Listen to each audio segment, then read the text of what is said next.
G'day everyone, and welcome to Women's Baseball, The Inside Pitch.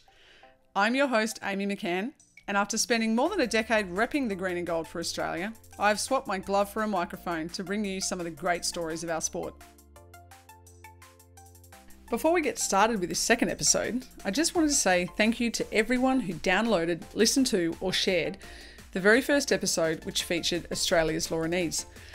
I've been blown away by all the messages, texts, posts and comments, and the fact I had people across 4 continents and more than a dozen countries tuning in to hear about women's baseball. So my guest for episode 2. It was my absolute privilege and pleasure to interview this guest, something which I really feel I'm going to be saying every time I open a podcast because we simply have so many quality people in our sport. And while I think my next guest needs no introduction, mainly because to do so would take longer than the actual interview, I still wanted to provide a tiny snapshot of what is already one of the most impressive baseball resumes going around, and it's not even close to being complete. To summarise, she was a collegiate softball player, 4-time World Cup representative with USA Baseball Women's National Team. She's now the current coach of the USA Women's National Team. She's been a member of the Oakland Athletics Major League Baseball coaching staff since 2019, and because simply she's a superwoman, she's also a firefighter. I really hope you enjoy this interview as much as I did with Veronica Alvarez. Welcome, Veronica Alvarez. Thank you for joining me on the Inside Pitch. Thank you for having me. I'm excited. Now, it's quite early here in Australia, which means it's getting, I guess, to the end of the day where you are. Can you share with us where you are in the world and how did baseball make up your day? I am currently in Miami Beach, Florida. I am no longer at spring training, unfortunately. I was there when we first started talking, but I am in Miami Beach, and today I had some lessons. So I did have baseball incorporated to my day, which was great. What were the lessons? I give catching lessons to teenagers. So today I had a couple and just catching specific stuff. Awesome.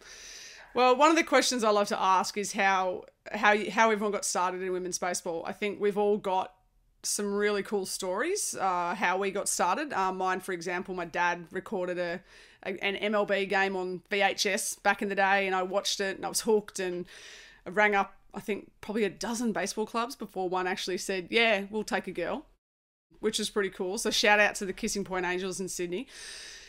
Now, your journey, how did you start? I did read something about you refused to do ballet initially. Yep. I always say that I was born wanting to play baseball, and I'm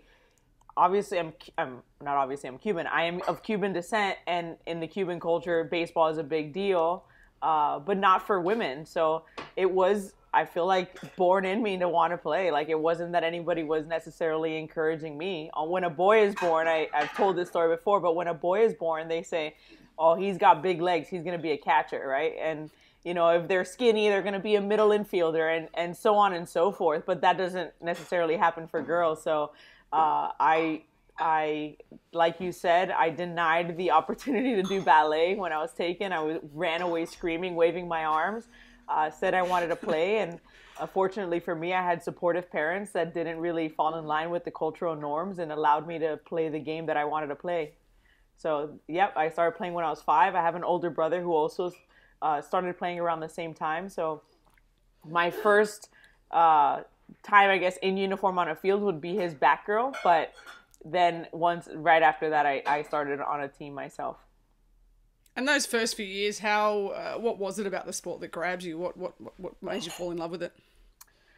It's hard to say looking back. I mean, I love throwing, and I feel like that was something I excelled at since I was little. And so I think just being good at that helped me just keep, wanting to play.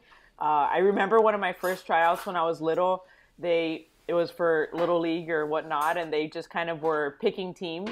And they put all of the kids that were trying out at third base, and they wanted to just see who could make the throw across the field. And I knew that I was going to make the throw, but because I was the only girl at the tryout, the father, the parent at first base, moved closer towards third base when it was my turn, and I threw it over his head or something like that just to prove a point. And everyone shocked everyone as it does to see a girl or a woman throw a ball like the guy does. I don't know why it's so shocking, because we're so used to it. But it is, and it was shocking then, and it's funny how it's still shocking now. Yeah, I think we've all got our stories. If you come up to bat playing men's or boys, and they bring it in, there's a girl. There's nothing better than hitting it over their head. So you played through until a teenager, but you switched to softball, and it's something that we see a lot. We lose girls from baseball over into the softball in that age group. What was that pressure like for you to leave? I've read that you've said that pressure to stop playing baseball can be so in your face for girls. Yeah, how was that for you? Yeah, so for me, I've seen every story when on the women's team, the players I've come into contact through as a coach or as a player, and everyone does have a similar but slightly different story, I would say, of how they kind of made the switch, or if they never switched, or what their experiences were. But for me, it was more softball pulling me in instead of baseball pushing me out.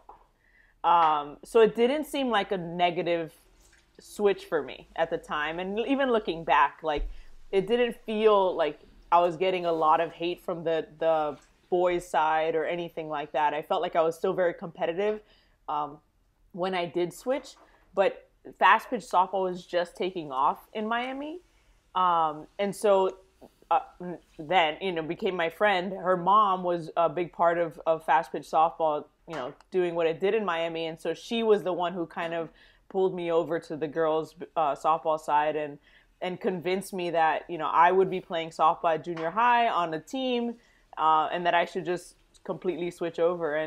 And I was anti it at first because, they just started playing fast pitch, and I had been playing with the boys competitively for a few years. And, I said negative comments that they weren't good enough or whatnot, and, a little attitude as a little girl, whatever. But so I was against it for a little bit, and I held off just enough time, and then I made the switch. And I never speak poorly of softball because I had really great opportunities.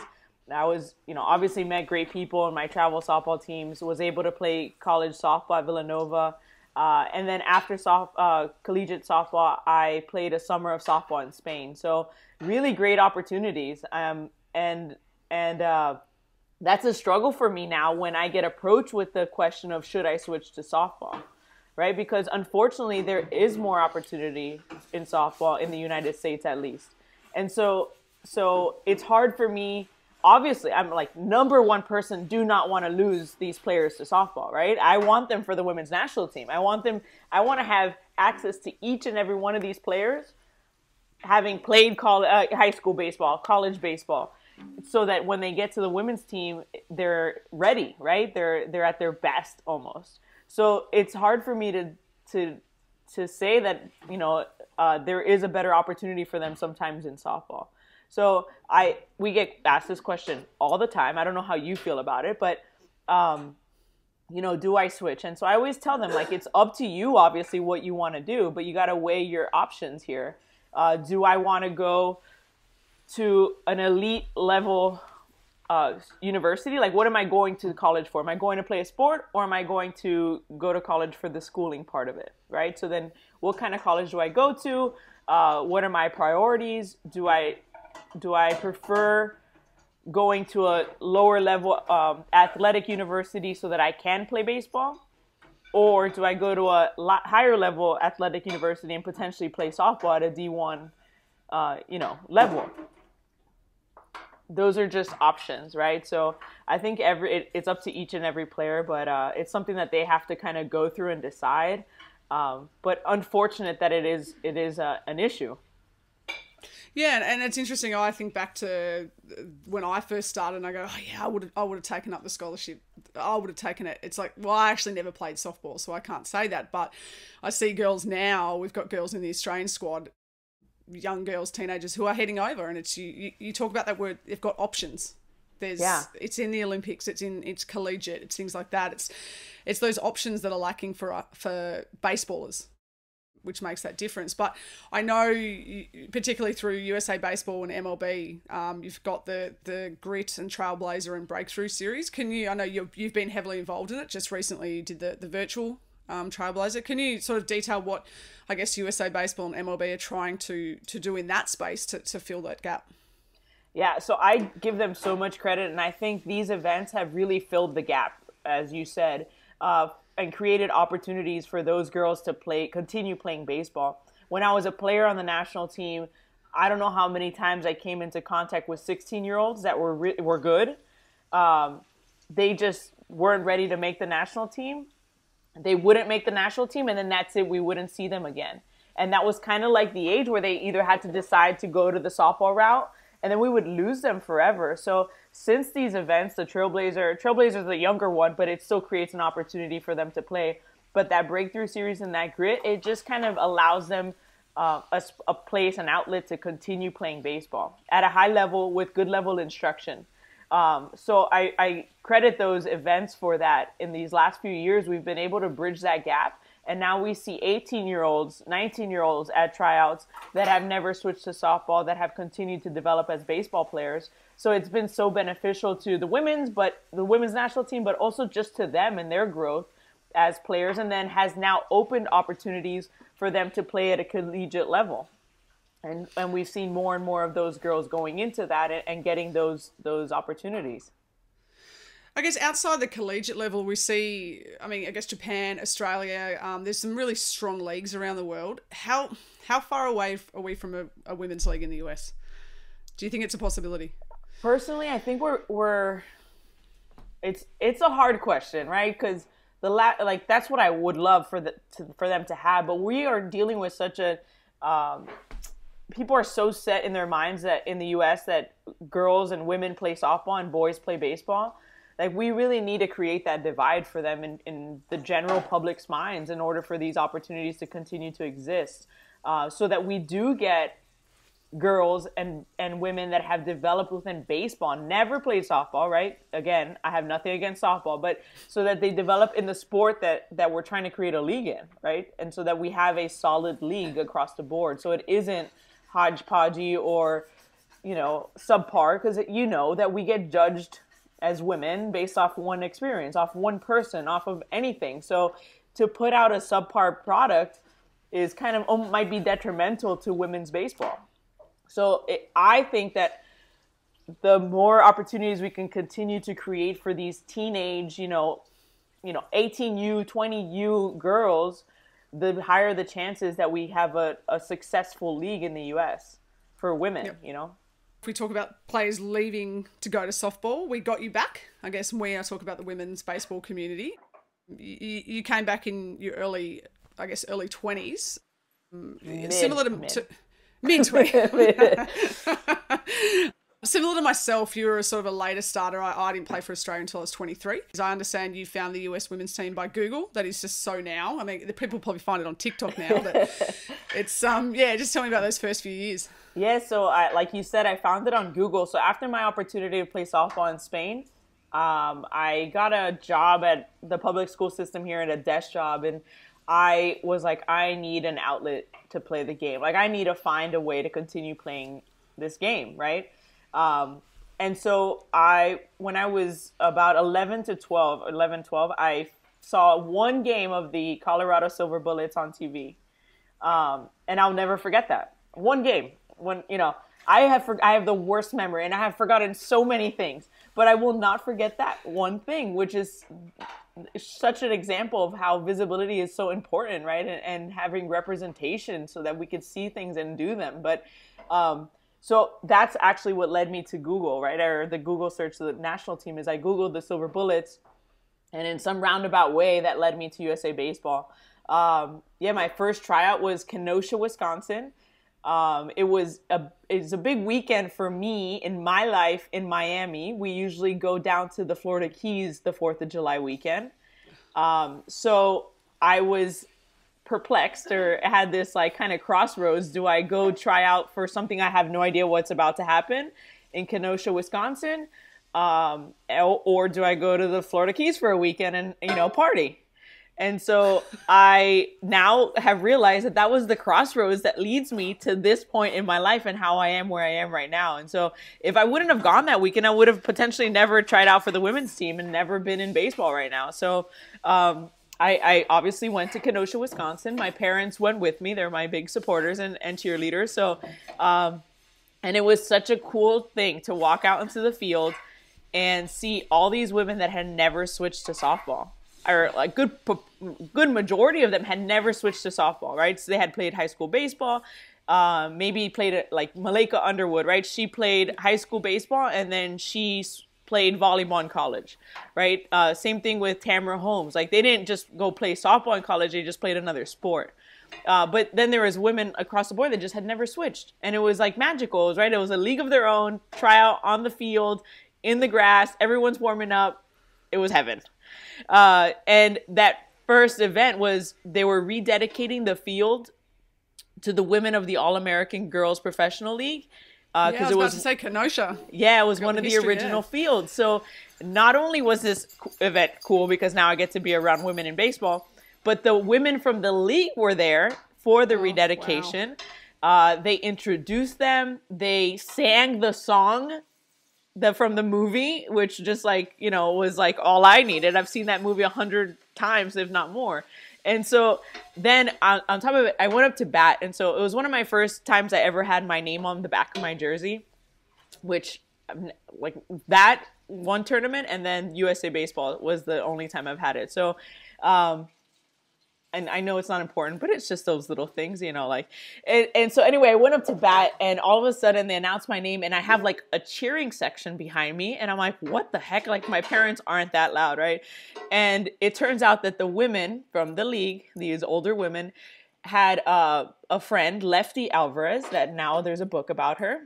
So they had their friend Lefty Alvarez that they just felt that they needed a cheer for me because my last name was Alvarez in honor of Lefty because she would have had, you know, had it no other way. So it was a cool part of my intro to women's baseball was to have experienced that moment with them. So that was cool. And then obviously then getting to play on the women's national team. That first year we played in Japan in 2008. And it was such a phenomenal experience to not only travel to Japan to play baseball, but then being in that atmosphere where they love baseball so much. And then it took on this new life for me of being all in, right, on women's baseball. And now I'm just continuing that road that put me on.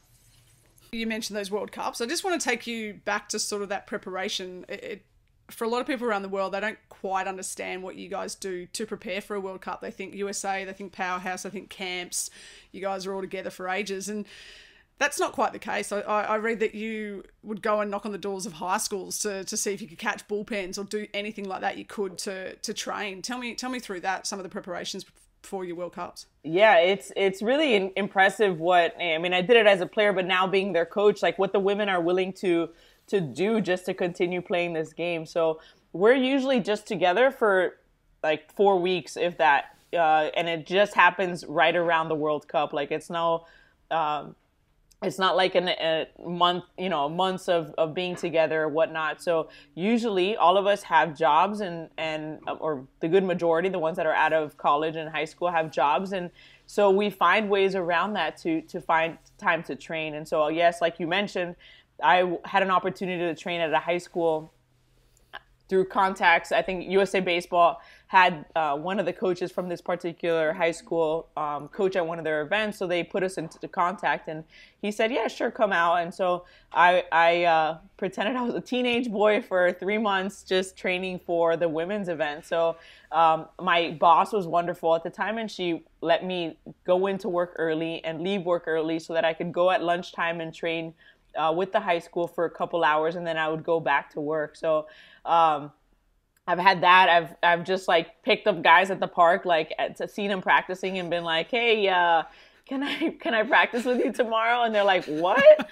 You know, and they like the last thing they expect here. And you know, Miami is very much a machista environment still, you know, so these guys are like, you, and I would go through the entire thing of telling them why I needed a train, and they're like, yeah, okay, come tomorrow, and they'd be all skeptical about it, and then I would show up, and it would surprise them that I would just show up, period, and then obviously going into the training part, and they loved it. They loved that I was so into it. They loved that I was capable of doing it.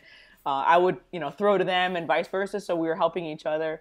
But I was lucky, and I love that I was able to find all these people that, maybe I skeptical at first, but eventually were willing to help in any way possible. So, but the women do that. And another thing that we do, that we started probably around that same year I was training with the high school, was we call them baseballcations. And I don't know if anyone else still calls them that, but we're calling them at the time that. And we would just find locations where, the players flew, like 4-5 different players flew into Miami, and we trained for 4 days together. And it just created these opportunities to kind of train with your teammate, which usually you didn't get to do. So we did one where they came to Miami, they trained for 4 days, and we went to Boston. Now they go to like Atlanta. There's a few players around that area that are able to get together. So all those things, all because we wanted to do them, because we were making the effort, just so that we would be ready once it was time to get together with the women.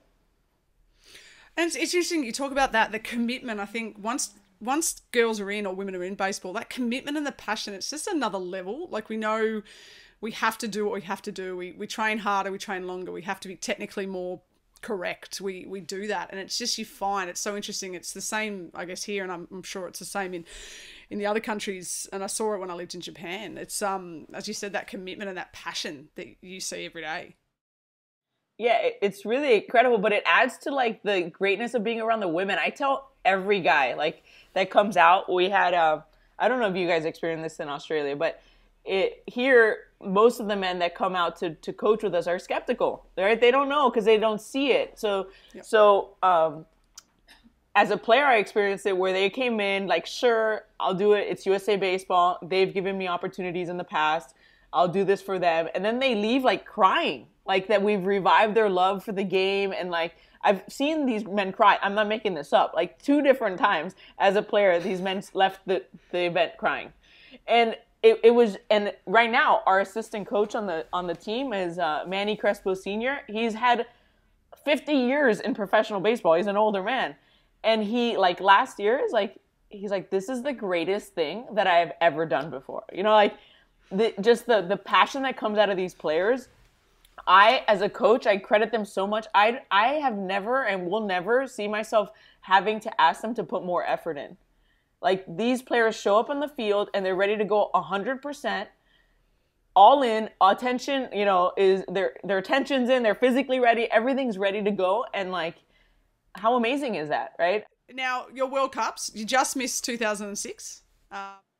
You represented USA at 4 World Cups. Should have been probably 6. You missed that first one just on the edge, but you also missed one because you were starting your career as a firefighter. Now, you play baseball, you live in Miami, you're a firefighter. I don't reckon it gets any cooler than that. I want to ask, firefighting and baseball, which lends more to the other? Also, does being a baseballer help you being a firefighter and vice versa? There's so many similarities in the two, but one of the things I realized was, as a beginning firefighter, I was probably better than other probationary firefighters or beginning firefighters or firefighters in the beginning of their careers, because of the experience I had as a catcher in baseball, right? As a player at a high level, and then specifically as a catcher.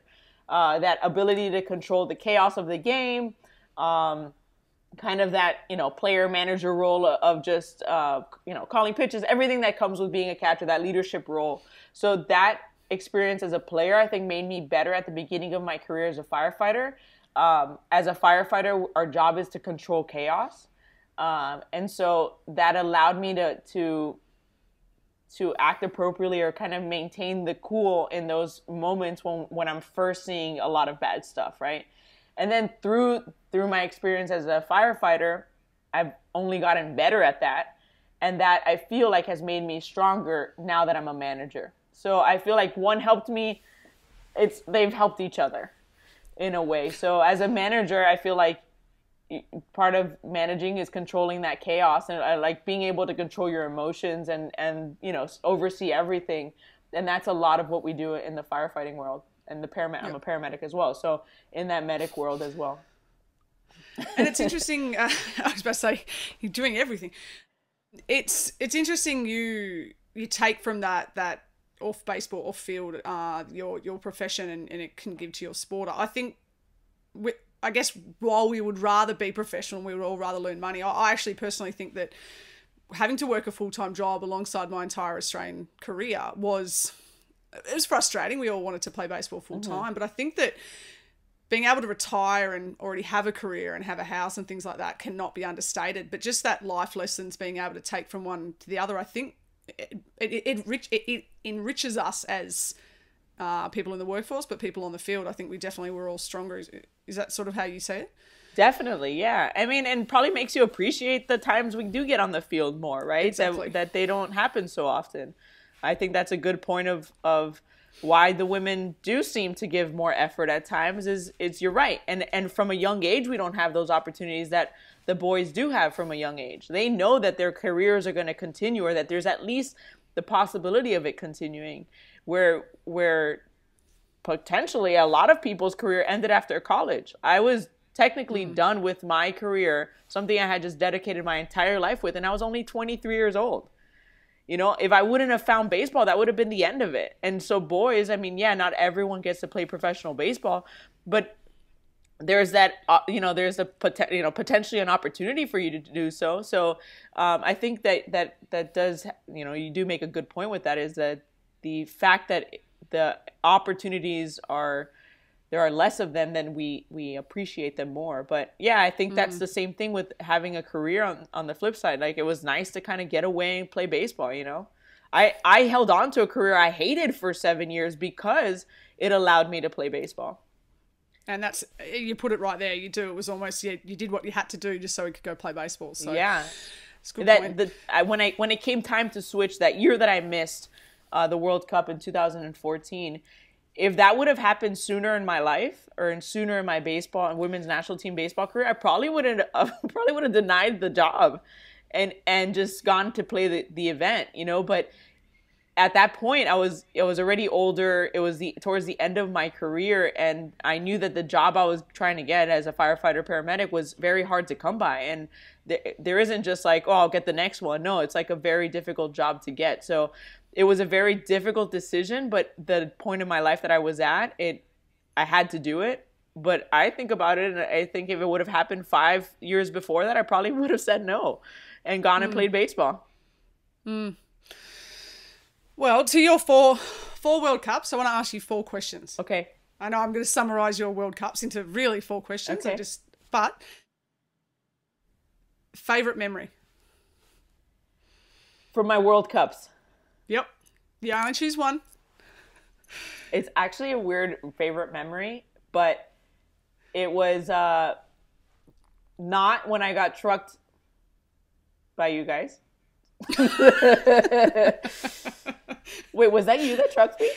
No, that was Samantha Hamilton. For the listeners that don't know, it's actually on our wall in the picture that's underneath Sam's frame jersey of nice. Her. I actually awesome. It was 2008 World Cup. Yep. And Australia was playing the USA. I actually had hit the ball to third base and Sam was on third, and they played home. And I don't know if Sam had watched Karate Kid the night before, but came in, and I didn't see it because I was running up to first, and then all I remember was going into the dugout, and it was on in the field. And then when Sam got on first base the next time up to bat, the pick-off after pick-off after pick-off, and some nice little elbows and knees at first base. It was on for young and old. She took me out. I think you hit the backstop. I mean, for the record, she was out. All right, we got to just throw that in there. Yeah. But she took me out. I was like the last thing I was expecting. So in softball, you're not allowed to do that, right? And that's what I was just coming off of, was softball, where you're not allowed to truck the catcher. So I jumped up for the ball, I land, and I look, and she's coming at me. And I was like, what is happening?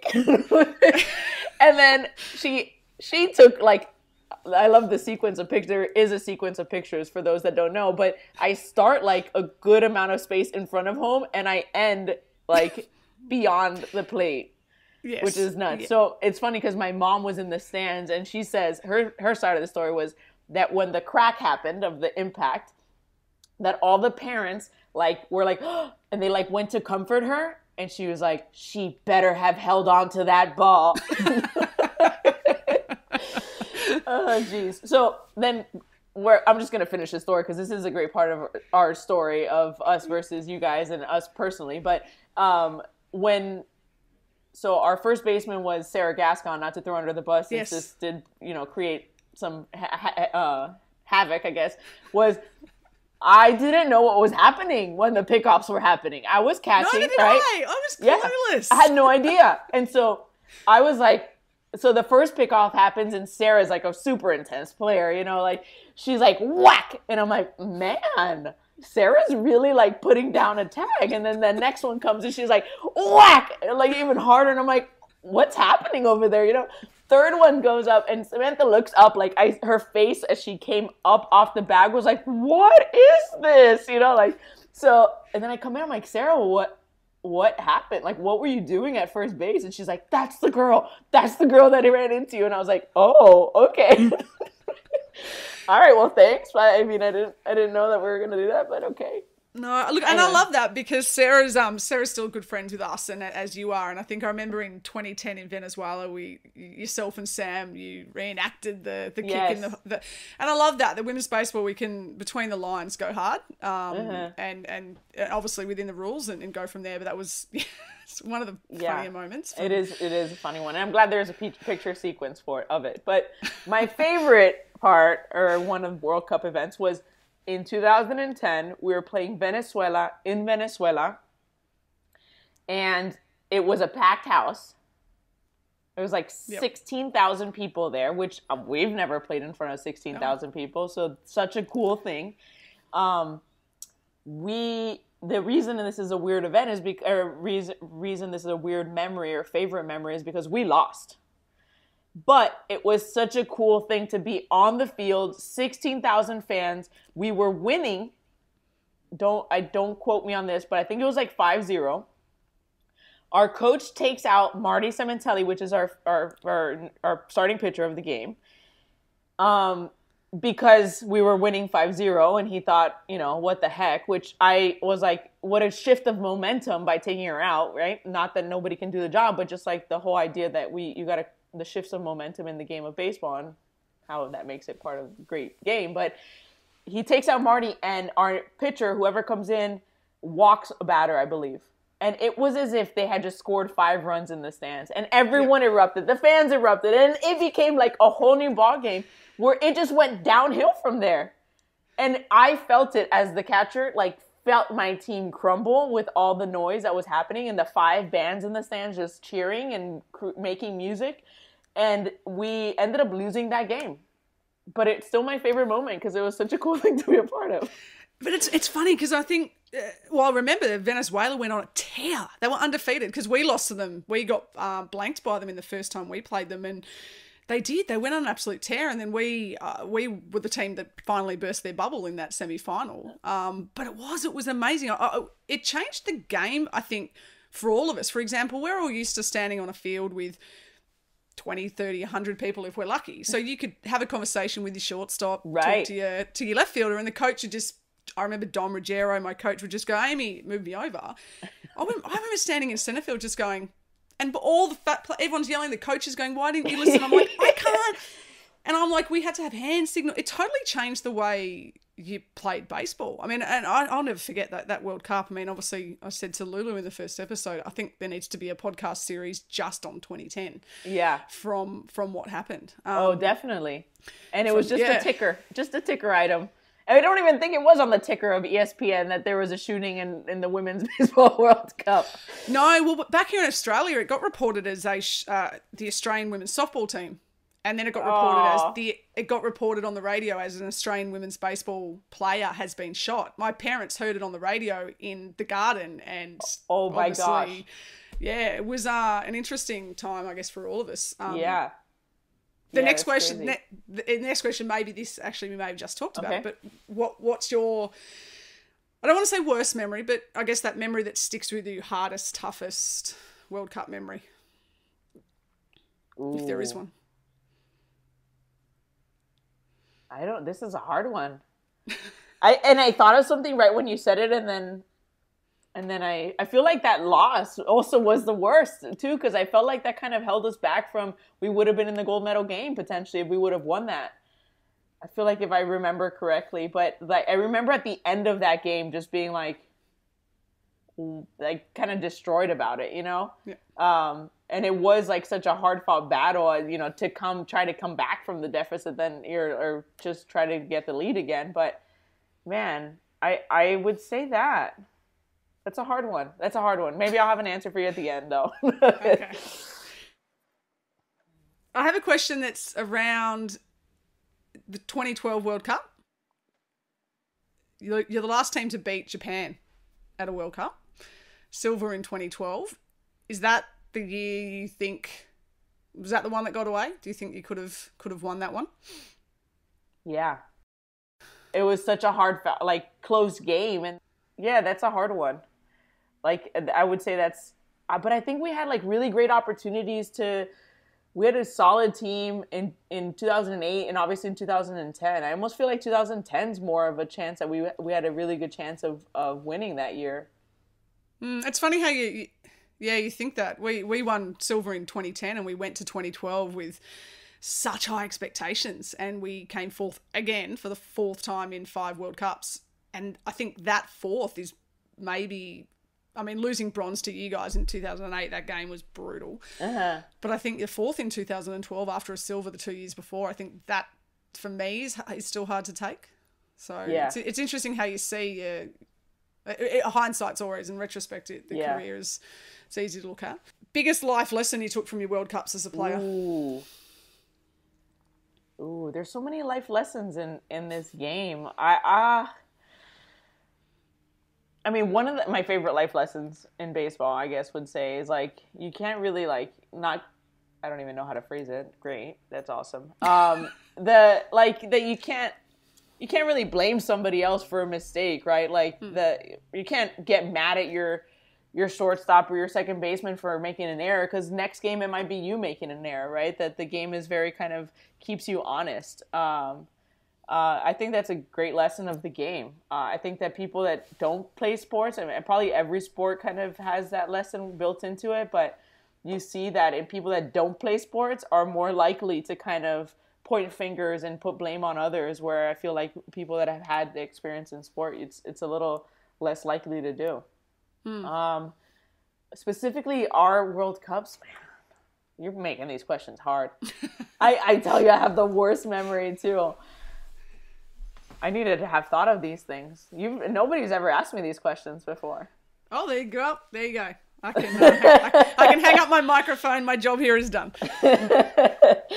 That's great. I don't know. I feel like so many things came from it. So many great things came from, being teammates with the women I got to be teammates with. It just built really good friendships and good relationships. And I think that those relationships have enriched my life, not just the game, So I feel like there's a lot of lessons I learned that I can't even pinpoint.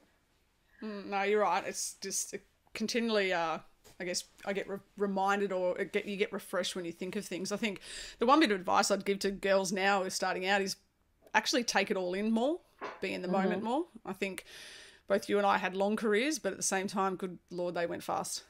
Yeah.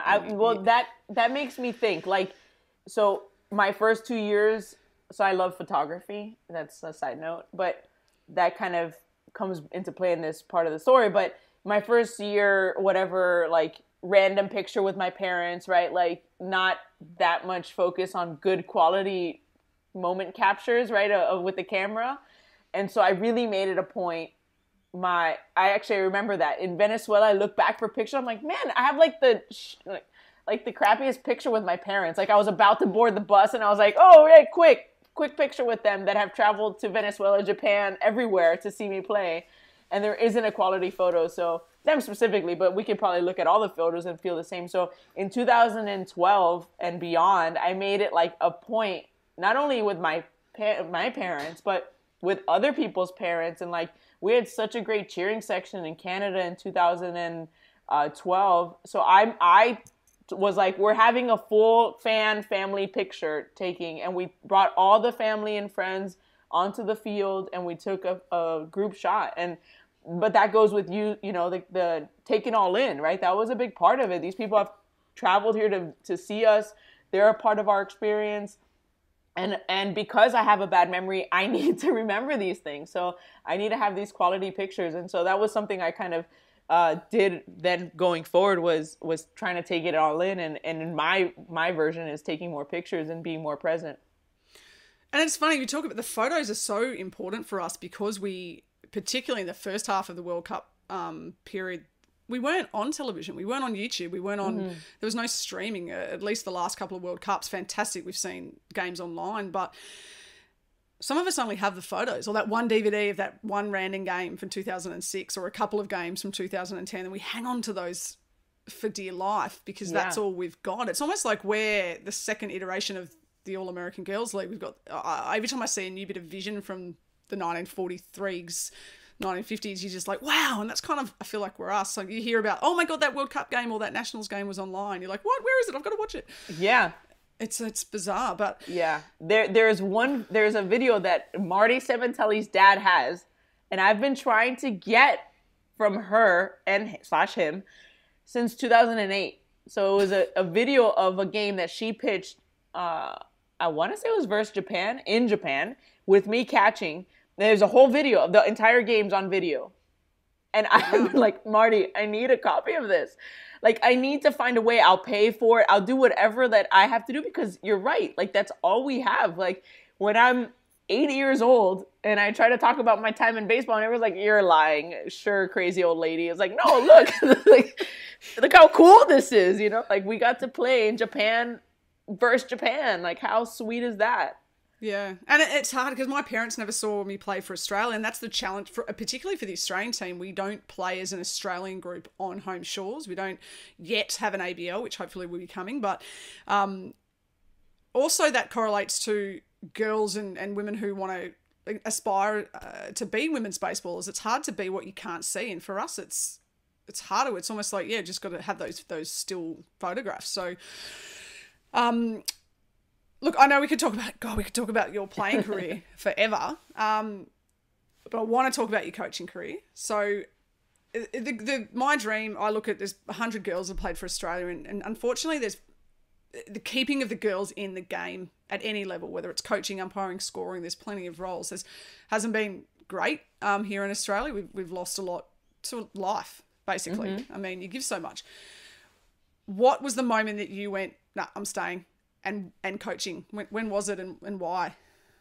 I knew that when, as a player, like I don't know if it was like a series of bad, I don't want to say anything negative, but we had some coaches that really like weren't there with the best intentions at the beginning of the career. And I think just seeing that and knowing that we deserved better, at least people with the right, that had the right intentions and had high expectations of us and wanted the best of us, which we did have towards the end of my playing career. We had guys with good intentions and wanted the best for us.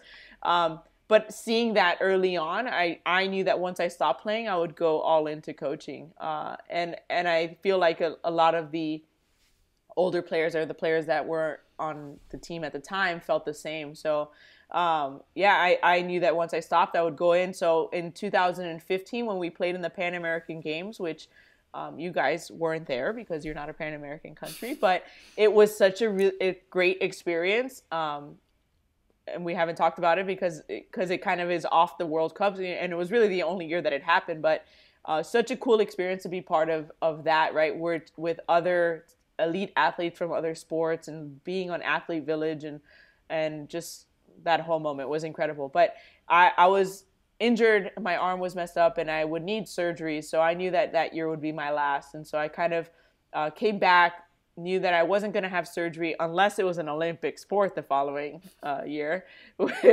I knew I would only have surgery if there was a chance of me being an Olympian, but there it wasn't. And so I went through the grieving process about not playing anymore and went all into coaching. And my job as a firefighter has allowed me to take those opportunities within the coaching world. So it's kind of helped me in that way. So you're still balancing, you're still doing both? Still doing both. Wow. Yeah. Awesome. Yeah, and it's great. So my schedule as a firefighter is I can manipulate, and so I could exchange days and take opportunities within baseball. So it's been wonderful, with the women's team if we're gone for 4 weeks or with spring training, that I could say yes to those things. But it's a good income, and I love to do it, and it's kind of sets me up to be able to say yes to opportunities. Now, you're assistant coach with the US women's team in 2018. We'll touch on that a little bit. But as an Aussie, I'm always going to be drawn to the green and gold. Forgive me. So I want to go straight to you, Oakland Athletics. You're proudly repping the shirt there. First woman to join a major league staff at spring training in 2019 with the Athletics, and I just think about how amazing but how intimidating that would be. And I have a quote Ed Sprague said of you that the fact you can walk into a room full of old men and baseball guys and fit right into the conversation is fantastic. Now, I just want to ask, thinking back to that very first day that you walked into the room, onto the field, whatever it was at spring training, tell me about your feelings going in and then that first moment. I mean, I was so excited. I feel like people were like, what were your expectations? My expectations were to be put to work, like, right? Any baseball opportunity of getting to coach, right? Obviously, I was aware that I was the only woman and that I was like, they were going to potentially be like, what the heck, or have, negative thoughts towards or anything like that. But I don't really let those things affect me. I feel like we've all built resistance to that through the years, right? You've just said, you faced those kind of negative things since you were a little kid playing baseball, and same as I. So I have built resistance to anything negative, so I really don't think about it.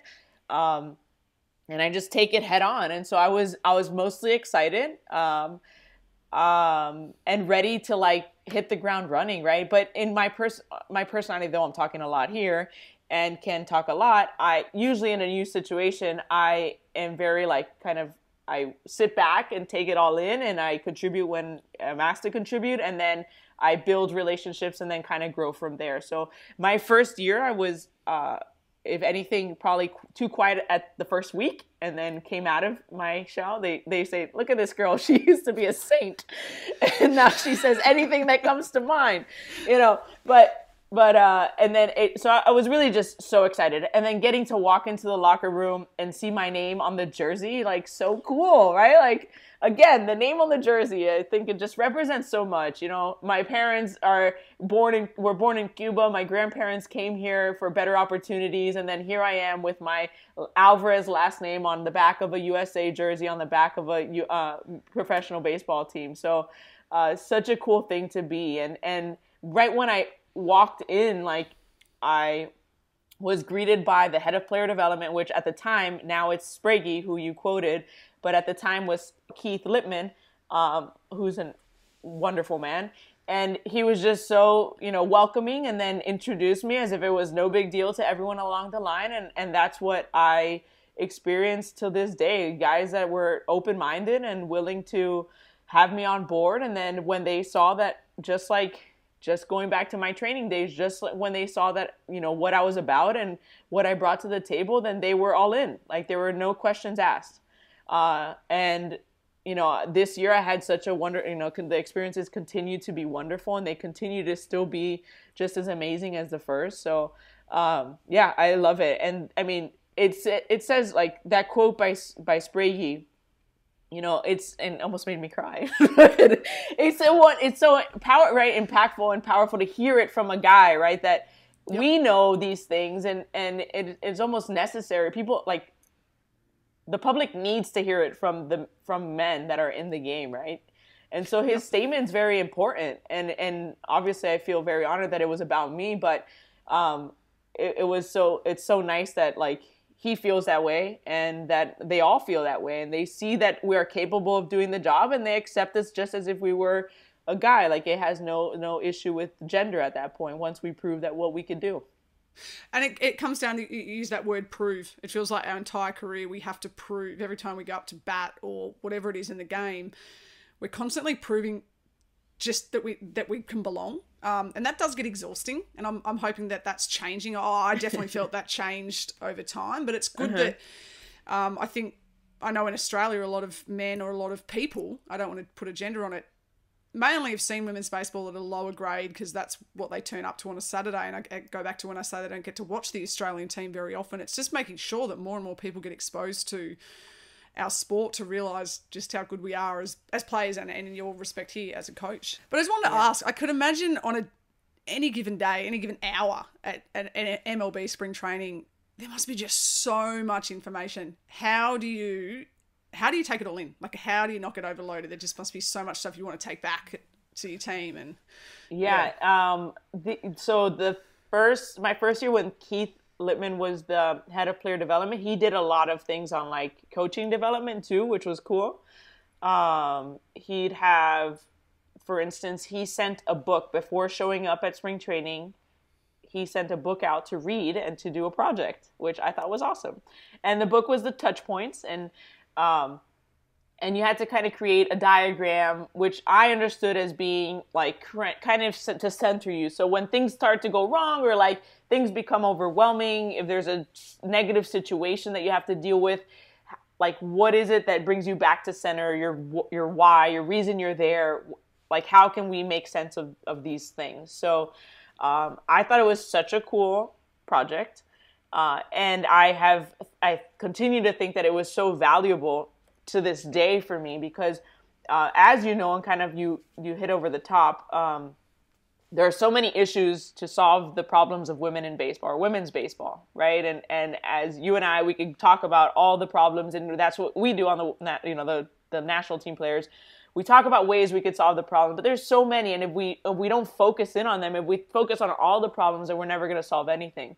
Mm. So kind of finding our lane and kind of finding what we're good at and then solving that problem within our lane, I think that's how we're going to be most successful. So with this project, I kind of realized my why and found my lane, and now I'm able to say yes to the right opportunities and then justify the no's for the wrong opportunities because they don't fall in line with my why and they won't be of benefit to the game, right? To the girls' game, yep. To women in baseball. So that project was wonderful. And so that was one of many kind of things that we did on the coaching staff. We'd get there early, have coaches meetings, but also do some sort of development, whether it was learning a new piece of equipment, somebody's new strategy of something, or just conflict resolution, things like that. So that was a really cool thing to be a part of on top of all the baseball information.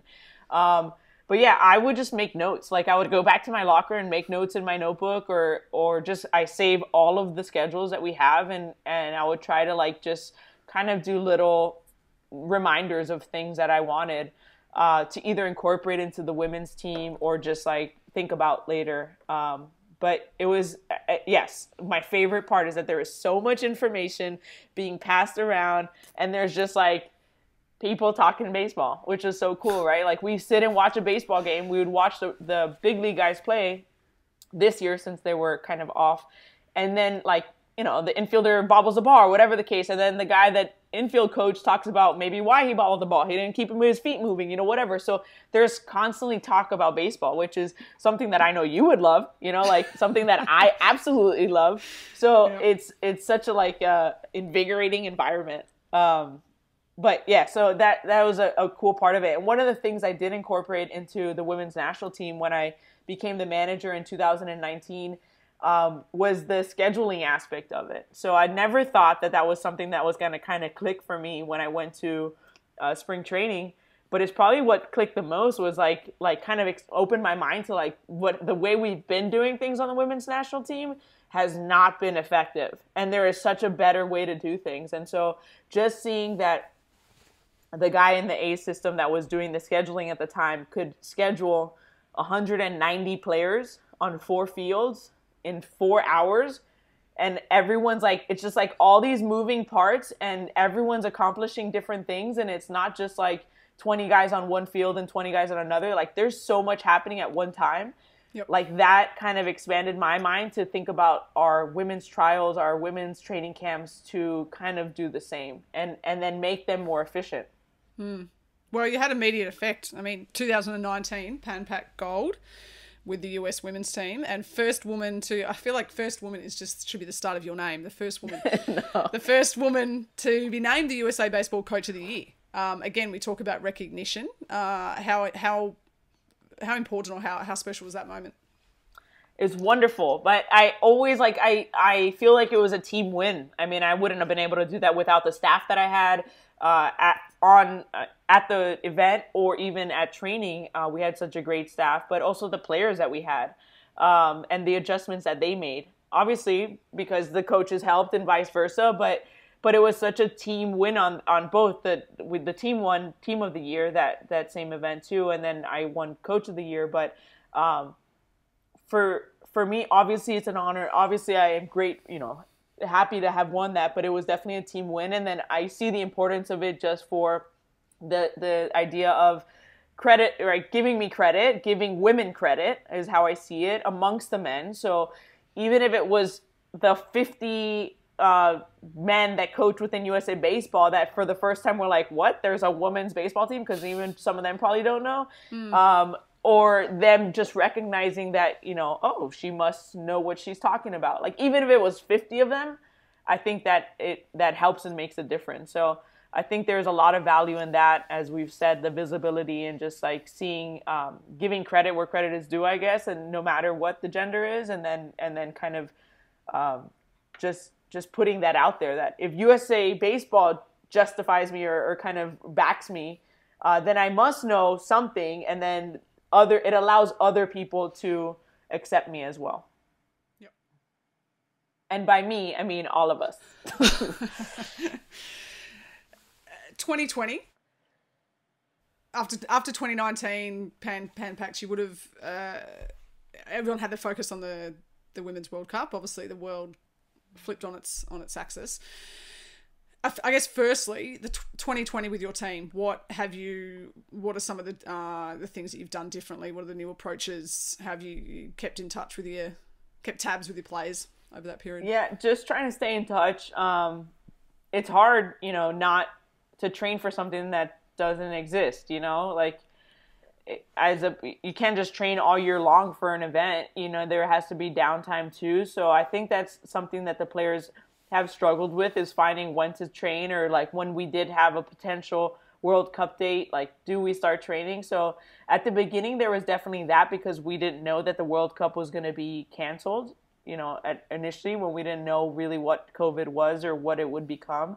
So that we had women, planning pregnancies and if they should get pregnant or not. That was a question I got a couple of times. But I just try to stay in touch and just kind of on a personal level, and just kind of just chime in and maintain relationships. I think those things are important. So it's just been that, and then supporting them in any way as far as like if they are training. Today I had a conversation with Anna Kimbrell about, some catching stuff that she was tossing around. So it's just trying to stay in the loop with them and things like that, and kind of get them kind of talk them out of the how upset they were or bummed they were about the cancellation of the World Cup, and then just kind of moving forward. And I feel like the women, though, we make adjustments, right? It's a bummer because these events don't come often, so we obviously do want them, but we also don't let them bring us down too much. We're hopeful for the ones, when it does happen. So yeah, I'm worried about, players like Malika Underwood, who are old. Malika. Just kidding. She's I don't know. She found the fountain of youth somewhere, but she's incredible. But she has talked about, potentially making some of the next World Cups her last. So COVID getting in the way, and then potentially reschedules of World Cups. It's a bummer, because then she lost another opportunity to add a World Cup medal to her resume. She's the one with the most World Cup attendances or participation. So, but it's a bummer to have lost that opportunity, for her to have lost that opportunity. And players like her, who knows, who it took off the track of baseball and who it's kind of is going to lose. Conversely, though, it gives another year or so for your younger players to develop or get stronger and things like that. Just on that, how is that next generation coming along? How's that looking? I think it's looking good. And so to kind of go back on the events that we talked about with the MLB, those have bridged gaps and have also opened us up to meeting these younger players. So I've now been able to follow some of them for the last 4 years because I met them at the first Trailblazer event. So it's been fun to watch them develop. And then in 2019, when we went for the Pan American Qualifier, it was kind of a last minute event. So we did things differently. We didn't have an open tryout. We didn't have like a overall tryout or anything like that. We knew that we would have, I believe we had 14 set roster spots, and we told the returners that they had a spot on the team so that they could plan accordingly to be gone from work and such. And then we filled our training camp with a lot of younger players for development purposes. And I think that was really good. I felt like it was a successful camp. We brought the level of play up from the younger players. They saw what was expected of them, and then they acted accordingly. And so it was really cool to see their development in such a short time. So I had been with some of those players at the Breakthrough Series less than a month before, and I saw them amongst other teenagers, right? And they were good. Obviously, they stood out, but they weren't at the level of the national team. Like some of the coaches at the Breakthrough Series were national team members, and we knew that this event was going to happen. So when we weren't practicing with the Breakthrough Series participants, I was training them. I was training with them, with the national team players. So it was very obvious to me, kind of seeing like the teenagers, the younger players play in their event, and then an hour, 30 minutes later, I'm training the national team players. The difference in their level of play was obvious, right, in that moment. Yep. And then that fast forward to less than a month later, they come into our national team training camp. They start out the same as they were in the Breakthrough Series, and within like a day, they're like, whoa, I need to like raise my game up, right? The way I present myself, the way I act on the field, the way I bring, what I bring to the field.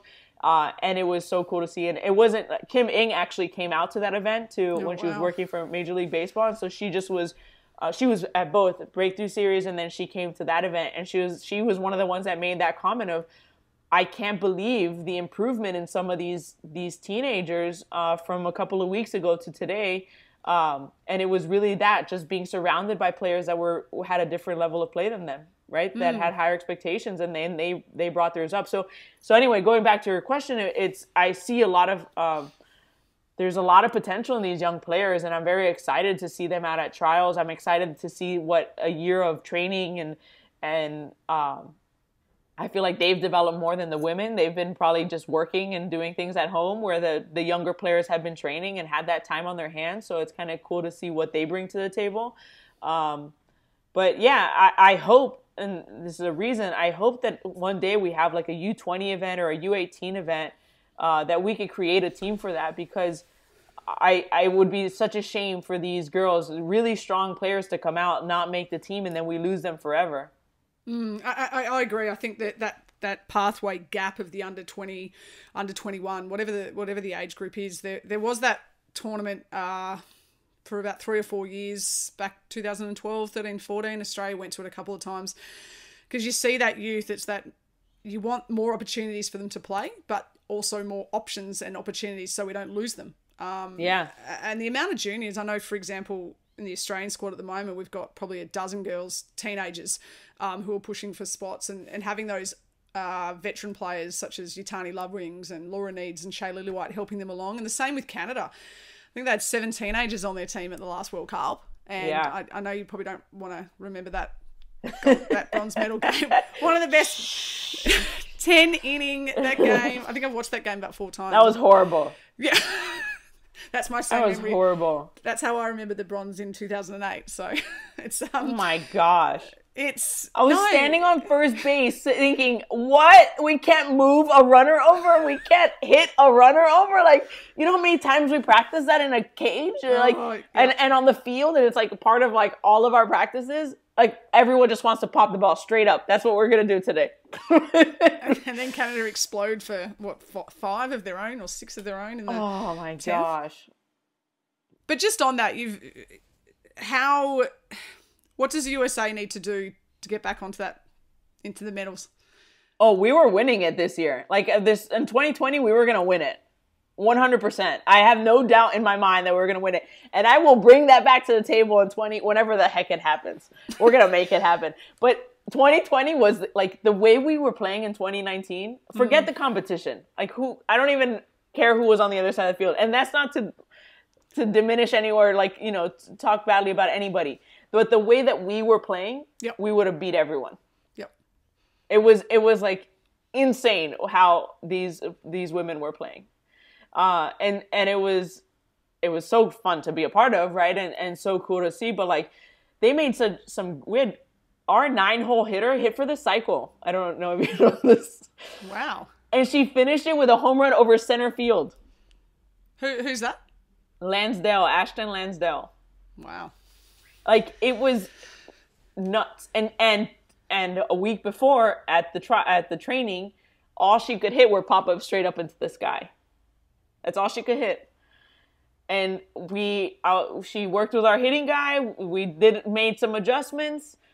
She bought in, which is huge. I give her so much credit for that because I know it's not easy. A week later, you have to perform and try to make the roster spot.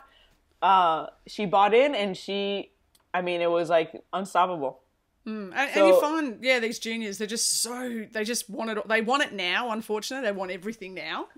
Which we need to slow them down, but they are so keen. And there's so many athletes. I think that versatility of being able to play multiple positions too, I think is such a great thing, I think, for baseball now. Definitely. But let me bring it back to a more better answer for you is not so abrasive. I think just that, like, the whole idea of the we over the me is a big part of it, right? Everyone knowing their role and buying into their role, even though we don't like our role at times, right? And so that importance of I feel like we are most successful that way, when we know what we're there to do, and then we do it right. And it's for the benefit of everyone else, not just myself or, you know. So I think that's a big part of our success in 2019, and I think that will continue to be a part of our success in the coming years. Obviously, more time together to train would be wonderful, but if the women continue to be dedicated, then I think what they're doing on their own and then trusting our coaching staff to make any adjustments at the last minute would be wonderful, right? But I think we were best when we were working for each other. Yeah, no, I hear you. I same for Australia. We were lucky. We got to I guess we didn't do it many camps, but we did more camps, I guess, than you guys. But and I know you're biased if I ask you this question, but is the USA going to be the next team that beats Japan? Who's going to beat Japan? If I was a betting person, and I'm not, my money probably might be on Chinese Taipei. I think Chinese Taipei's been a absolute bolter in the last couple of World Cups. We've been waiting for them to hit their straps, but I know you'd say it was the USA. Who I guess how do we beat Japan? How does I'll let everyone else beat Japan too, but we're gonna win.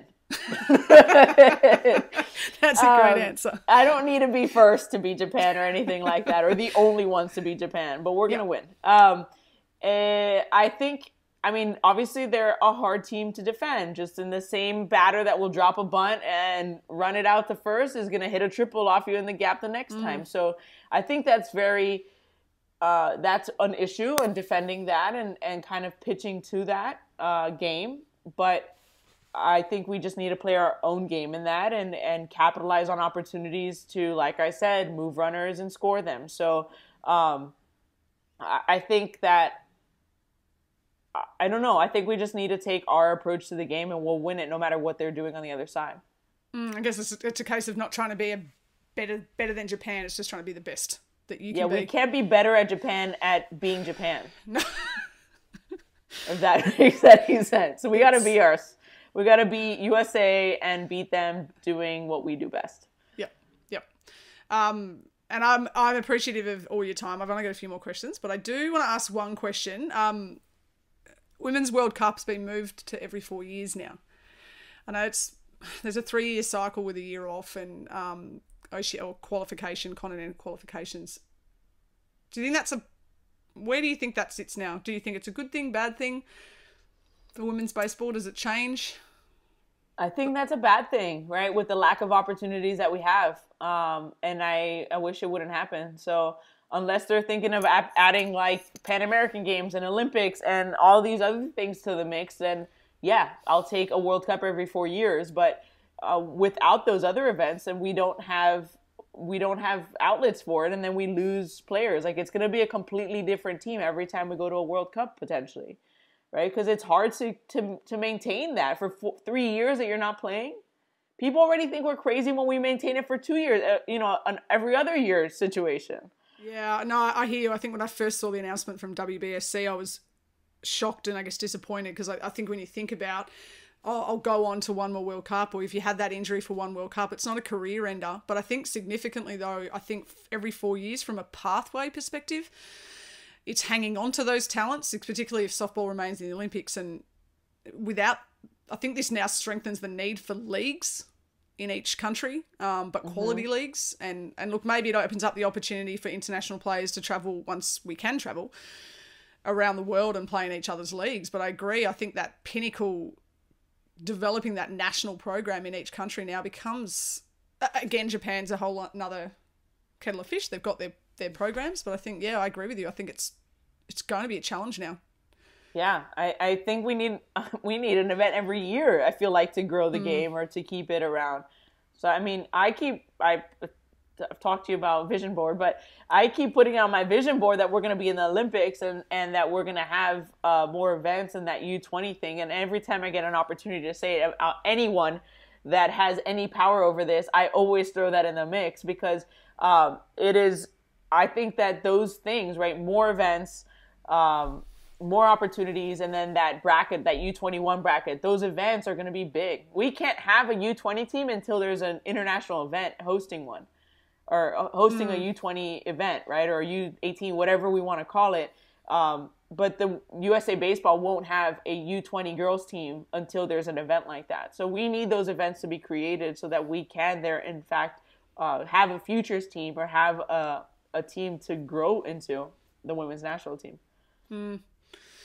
Yes, time will tell I guess, firstly, when the 2021 is held, but then I guess the next 4 years after that's going to be very, very interesting to watch how it happens. You've got your role as a coach, so you've got your performance as a coach, but you've also got everybody looking at you as a female coach, as a woman that's in baseball in that male-dominated world. Is that something you love, obviously, knowing that you're a role model? Yeah, I definitely take that to heart, and I embrace it. I think it's an honor. Pressure is a privilege, as the quote goes, and I don't feel pressure that takes me off track. Like, I don't feel it or let the pressure affect me in any negative way. As a firefighter, I'm also in a male-dominated role, so I feel like I'm very capable of handling that kind of situation. I would love for there to be more women, so it's not like I just want to be the only one or anything like that. I want to open the door and like chalk it open so that more could come through. But I do embrace the fact that I am a role model and find it to be very important. And the way that, any little girl that I see playing baseball, I'm like, go try to like let her know the importance or the fact that there are opportunities for her, or just kind of try to educate her just for the fact of her having role models. And so, I mean, I'll point out other role models, like being able to do the Trailblazer series this year virtually, and just get to talk to those, 12 and under girls, 10 to 12-year-olds. It's an honor to be able to do that, and for them to see me as a role model is wonderful. But they're my why, right? I want to create these opportunities for them. I do things based off things I wished I had when I was younger.